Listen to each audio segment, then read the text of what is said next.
Здравей. Здравей. Здравей. Аз съм педерас. Ние сме гадни педераси.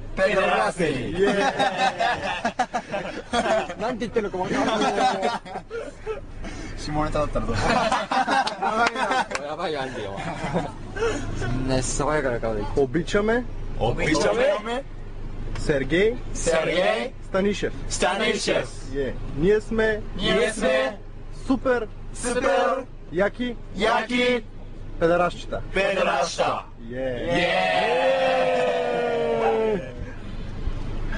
Лапал съм над циганин. Лапал съм над циганин. Ситуацията се случи както се карах, набирах телефона. Купона почна в София, а свърши в Банско. Ма ще приключи в Дупница. Имам в Банско много важни срещи делови. Искам да приключа този въпрос, това недоразумение тук веднага и да си хвана едно такси. Drink and drive, код дойде. Ще отида в Банско, ще свърша работа и се прибера и се наспа. Този автомобил да остава тук, той не е мой дори. На мен ми беше даден от един приятел, той е полицай. Даде ми автомобила, има полицейски стикер. Така че не може да става въпрос за никакви престъпления. Полицая е от... няма значение от къде сега, кога говорим тук за... Той ви е приятел. Той ми е приятел, да. Коя година е колата? Колата е 2005 година, BMW 7 серия, 730 дизел, чипосана. Колата остава конфискувана, колата струва 30 000 лея. Мен не ме бърка, тя нито е моя, нито аз загубя нещо. Мен ме бърка да отида да свърша работата и да си изкарам кинтите и да почна да си харча пак да се обикарам. Да, ако тук има частен самолет, бих го наел да излети и да почвам да летя. При кой спорт хората участват в тандем с едър, нечисто копитен бозайник?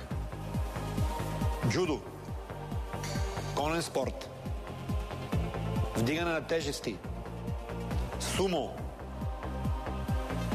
Тук верният отговор мисля, че е Д. Много добре. Идеално попадение, страхотна лойка, затова тази игра е велика. Чао. Много дебеле. Когато яде бокуци или такива сандвичи, всичко и се лепи. Ще е един умрял гълъб. Да не. Ми той е кръв. Ма не, моля ви, така че да е гълъб. Ми той е мрял, Вино поема всички извивки на тялото и аз се чувствам много добре да тренирам върху него. На него можеш да правиш всичко.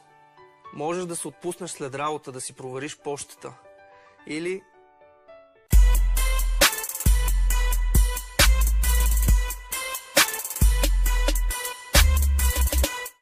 Във Варна при значително по-умерен тон продължи 42-то заседание на Общинския съвет.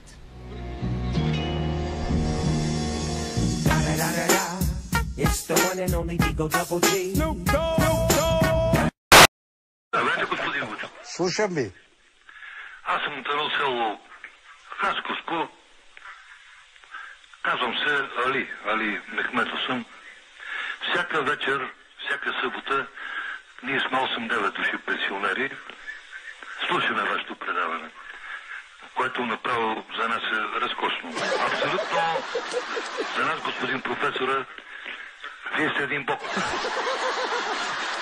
Но трябва да ви кажем, че ние харесваме най-много една вашата черта. Аз съм учител, бивш пенсионер вече. Може ли да ми кажете коя е тази черта? Най-добрата ви черта. Ами вие кажете коя е. Тази, която ви разделя задника на две части. Тъмън се зарадва човека. Ама то си радостно бе, Василев. И аз искам да ми харесват задните части. И двете, ако може. Здравейте! Здрасти. Как се казвате и откъде сте? Злати Петков, Злати от Стара Загора. Кажете ми думата.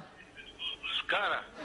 Ама как скара? Защо не гледате внимателно? Злати Златев не внимава много в играта. И за да няма подобни обърквания, водещата натъртва каква е грешката. Да ви напомня, че нашата думичка завършва на К. Не на Р. Здравейте!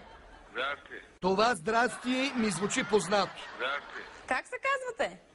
Злати Петкова, Злати. Пак сте вие? Пак! Човекът е упорит. Кажете ми думата. Скара. Скара. Не те разбрах. Господине! Варненецът Йосиф Иванов прави остър завой, като тръгва с мръсна газ, но установява, че не е преценил разстоянието. Разбира, че не може да завие и опитва да спре автомобила, но без успех. Колата излиза от пътя и забива предницата си в съседния път. За щастие, по това време в района, обикновено пълен с ученици, е пусто. Самият шофьор Йосиф Иванов не е пострадал. Просто излязах от пътя. Излязахте и изпуснахте колата, управлението, Да, така ли? да. Но иначе нищо ви няма. Не. И сега какво? Чакате?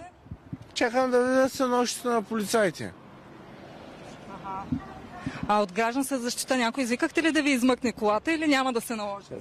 Чакам гражданска защита в момента. Ага. А вие да не сте пил малко? Не съм пил. В настроение сте, виждам обаче. Така ли? Не. Притеснени ли сте сега? Не. Няма за какво. По принцип не. А случвало ли се така друг път някакви такива неща?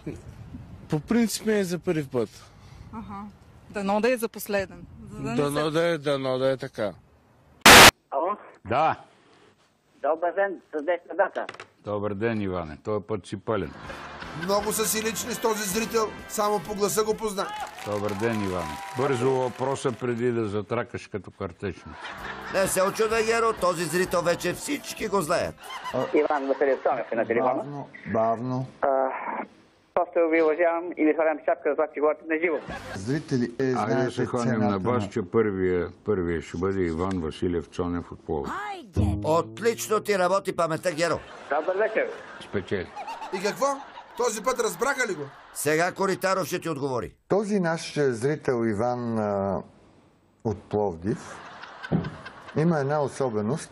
Започва да говори, като каже ало, всичко разбирам. След това започвам просто да се губя из дебрите на скороговорката му.